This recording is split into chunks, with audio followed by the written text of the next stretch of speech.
Hey guys, what's up? It's SurvivorDude.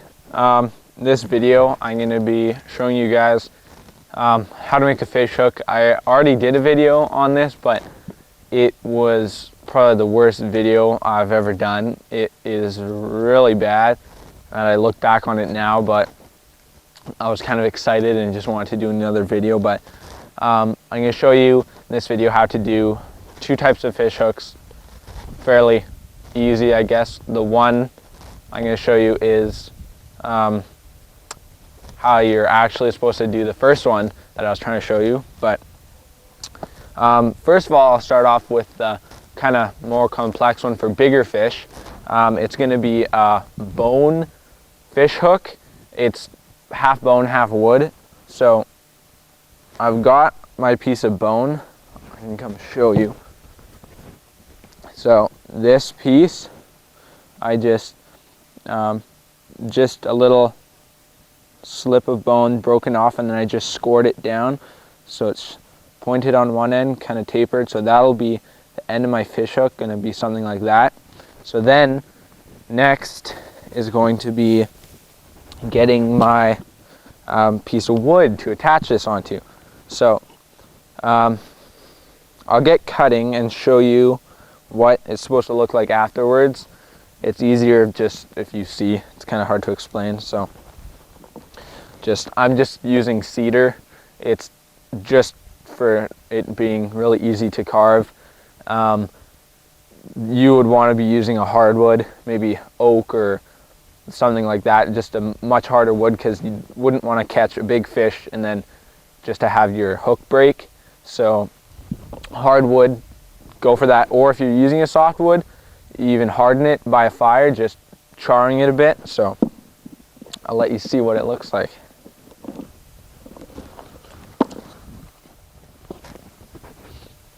All right. Okay, well, this is pretty much it. It doesn't have to be really smooth or anything, but that is all you're going for.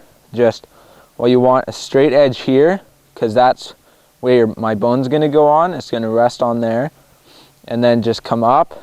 And you don't want this super bulky. That's the other thing. If it's too bulky, first of all, it's going to float, and then it's just going to get in the fish's way. So try to have it pretty fairly small. But so this is pretty good. And it comes up, and at the top I have a little nub to attach my fishing line to.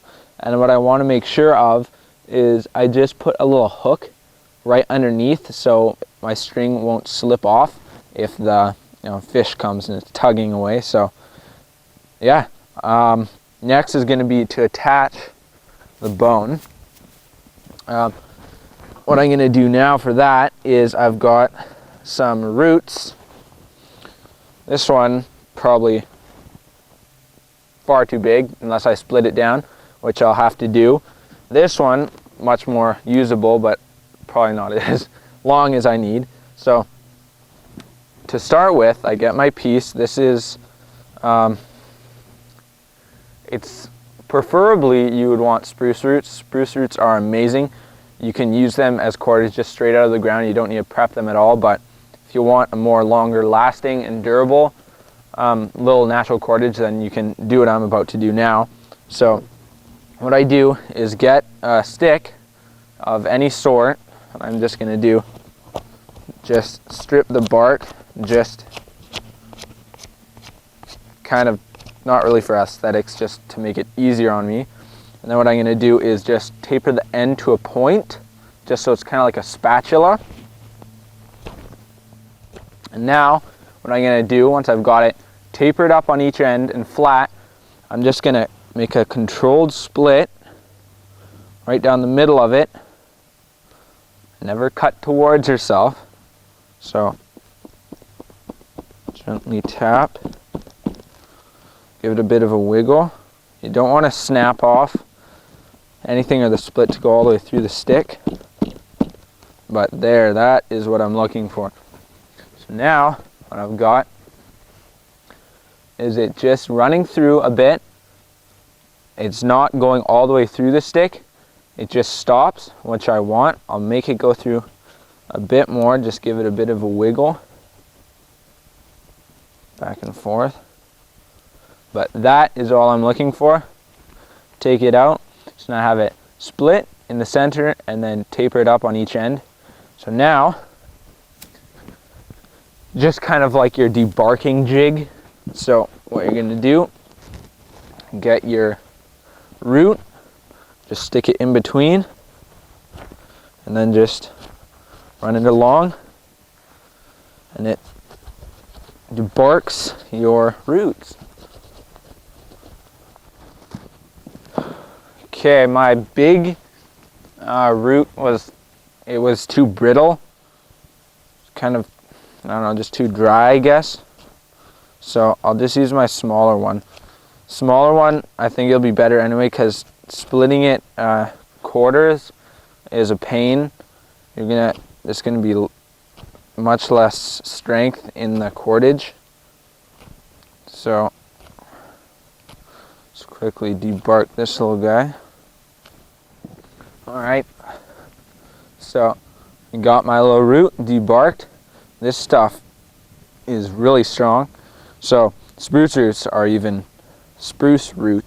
are even better, but I just gotta use what I got. I don't know exactly what this is. This is some kind of little bush or shrub on the ground. I was digging by a fir. I wasn't sure if a fir would be good or not, but you just look for the good characteristics of something, tinder, string, anything.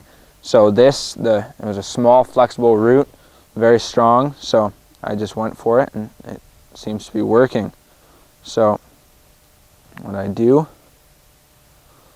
is just start the split,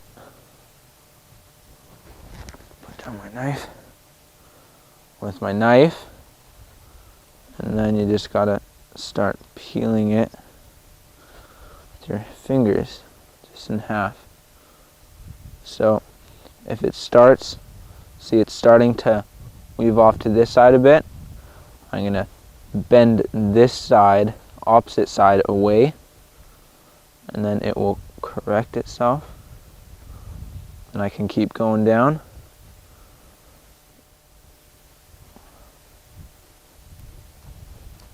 And there we go. I got it split.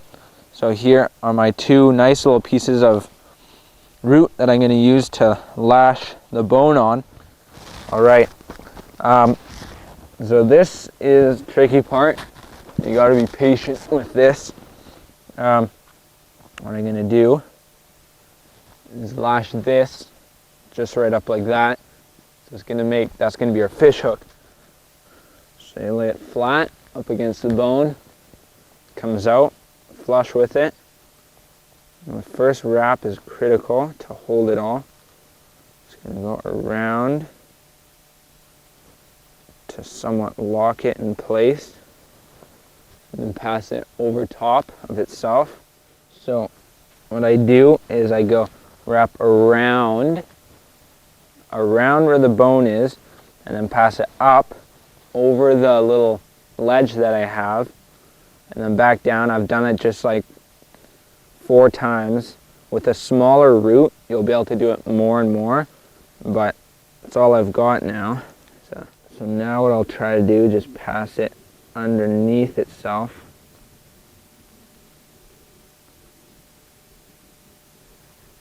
Just pull it taut and just trim up the loose ends. 1.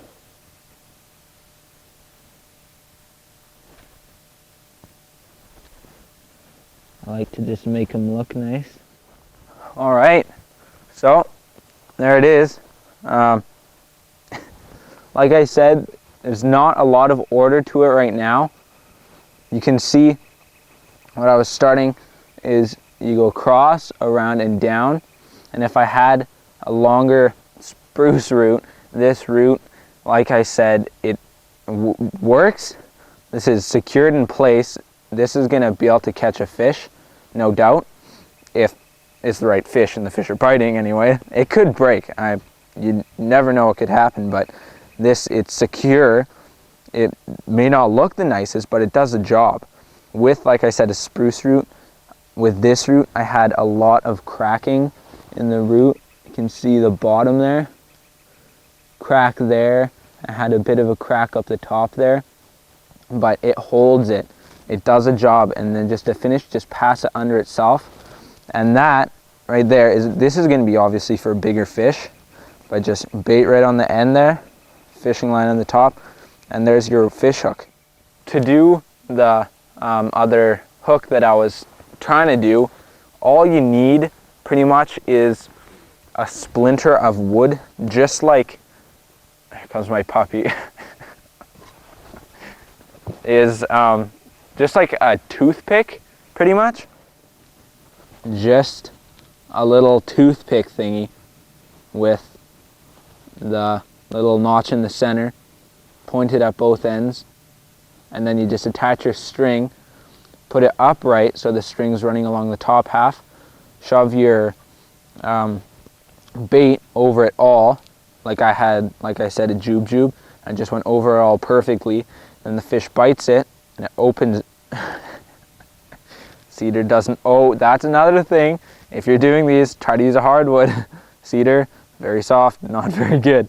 But the fish comes up, it's upright, bites it, opens in its mouth, and then it's caught in its mouth. It's like, first of all, it kills it.